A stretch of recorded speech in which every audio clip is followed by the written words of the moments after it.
এই জন্য তুমি আমাকে থাপ্পড় মারবে? থাপ্পড় মারবো তো কি করবো? হ্যাঁ, আপনি কি আমাকে চেনেন নাকি আমি আপনাকে চিনি? আপনি অচেনা একটা মেয়েকে কেন রং মাখলেন? আর একটা থাপ্পড় খুব কম হয়ে গেছে না? ওই গেলে আর দুটো মারি। এই সিরাজ ভাই, স্যার কোথায়? ওটিতে ঢুকছে? এখনো ঢুকুনি, সাপ্পমা করে রেখেছে। তাড়াতাড়ি আসো। কটা বাজে? এই তোমার আসার সময় হলো? স্যার ওই রাস্তায় আসার সময়। আসার সময় কি রাস্তায় কি তুমি কি হোলি খেলেছো? ভুলে গেছো তুমি একজন সেবিকা? কোনো এক্সকিউজ শোনার প্রয়োজন মনে করছি না আমি। মিম, তোমার আজকের এই কাণ্ডজ্ঞানহীন কাজের জন্য সামনের মাসের স্যালারি কাট। এই তো পেয়েছি, আপনাকেই তো বুঝতেছিলাম। আপনার জন্য স্যার আমাকে বকা দিয়েছে, আপনার জন্য আমার 1 মাসের স্যালারি কাটা গিয়েছে। টাকা এখন আপনি দিবেন, দেন। এই কলার ছাড়েন, 1 মাসের স্যালারি কাট করা হয়েছে, তা তো খুব ভালোই হয়েছে। তোমার বসকে গিয়ে বলবা ভয়ন আপনাকে মিষ্টি খাওয়া। কিন্তু খুব বেয়াদব লোক। অন্যায় করছেন আপনি, আর সেটার জন্য শাস্তি পেয়েছি আমি। এখন আপনি মজা নিচ্ছেন? মজার মনে তো কি করো? সামান্য রং মাখানোর জন্য তুমি আমাকে থাপ্পড় মেরেছো। থাপ্পড়টা তো খুব কম হয়ে গেছে। আপনাকে যে মেরে তেঁতুল গাছে লটকে রাখেনি সেটাই আপনার ভাগ্য। তোমার আন্দাজ নেই আমি কি জিনিস।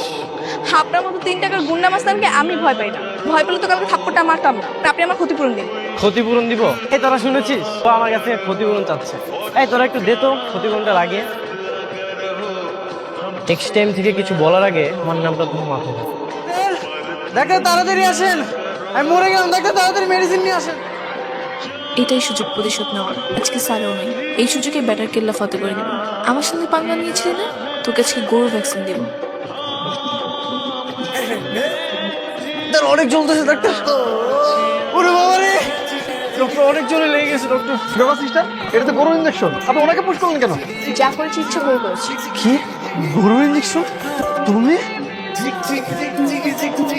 আরে সিস্টার, আপনি এটা কি করলেন বলুন তো? আপনি কেন এই ইঞ্জেকশন ওনাকে পুশ করতে গেলেন? আর উনি তার কয়েক সপ্তাহ হাঁটাচলা করতে পারবেন না। আচ্ছা, আমি যদি তোমাকে বিয়ে করি সারা জীবন এভাবে আমার সেবা করবে না? বিয়েটা একবার করুন, তারপর বুঝতে পারবেন যেমন সেবা যত্ন করবো নাকি ইঞ্জেকশন দিব। তার মানে তুমিও আমাকে পছন্দ করো? আমি কি সেটা বলেছি? না, তোমার চোখের ভাষাই তাই বলে দিচ্ছে। আমার চোখের ভাষা আপনার বুঝতে হবে না। স্যার আপনাকে চেম্বার ডাকছে। নিশ্চয়ই অরুণ স্যারকে আমার উপর সব বলে দিয়েছে। জানি না এখন আমার জন্য কি অপেক্ষা করছে। এটা তোমার লেটার। কিসের লেটার স্যার? তুমি কি ভাবছো না তোমার বিয়ের লেটার? স্যার এটা হচ্ছে তোমার টার্মিনেশন লেটার। আজকের পর থেকে তুমি আর এই নার্সিং জবটা কন্টিনিউ করতে পারবে না। Today is your last day. কেন টার্মিনেশন লেটার দিলাম বুঝতে পেরেছো? জি স্যার, বুঝতে পেরেছি। দ্যাটস ফাইন, বাসায় চলে যাও। স্যার কেন বাতিল করেছে এটা শুধুমাত্র আমি জানি। বুঝতে তো আমি তো বুঝতে পারছি তাই না?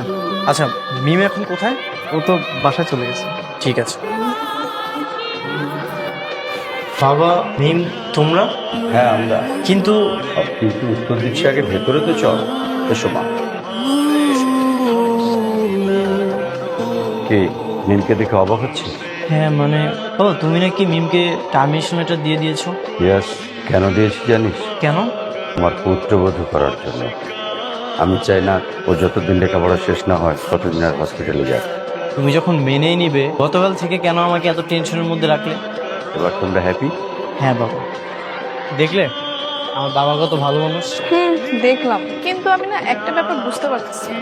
কি বুঝতে পারতেছো না? এত ভালো মানুষের ছেলে এত বদমাইশ কি করে হয়? বদমাইশ ছিলাম বলেই তো আমি তোমাকে পেয়েছি।